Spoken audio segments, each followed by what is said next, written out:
দেখো আজকে তো মা ডিম পরোটা বানাবে, মানে আমাদের বাড়ি প্রত্যেক দিনই একটা না একটা রেসিপি হচ্ছেই। আর আমাদের পরি দেখো আটা মেখে দিচ্ছে। আর এটা হচ্ছে আমার ছোট মামার বউ, মানে আমাদের মামি হয়। একদিকে আমাদের বন্ধু হয়, একদিকে আমাদের মামি হয়। আমরা তুই তুই করেই ডাকি, কথা বলি সব। তো দেখলে মামি হচ্ছে রুটি বেলে দিচ্ছিল, আর এখানে মা হচ্ছে ভাজছিল রিয়া। আর এই দেখো আমাদের ডিম পরোটা, একবার খেলে বারবার খেতে ইচ্ছে করবে, এত সুন্দর হয়েছে। তারপরে তো বাবা কাছ থেকে এই ভাঁড়টা নিয়ে এসেছিল আমি ভান্ডার করব বলে। মানে ভাঁড়টা বাবা দুটোই এনেছিল, দুটো ভাঁড়।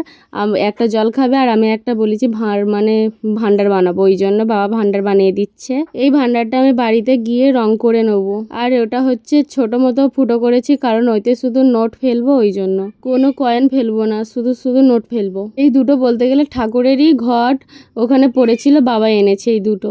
তারপরে তো দেখতেই পাচ্ছ বাবা হচ্ছে সিমেন্টটা গুলে আর আমাদের এই মোকাটা ঢাকনাটা ভালো করে লাগিয়ে দিচ্ছে। তারপরে তো ভালোভাবে পালিশ করে দিয়েছে, এবার রোদে আমরা শুকনো করতে দেবো। তো টাটা।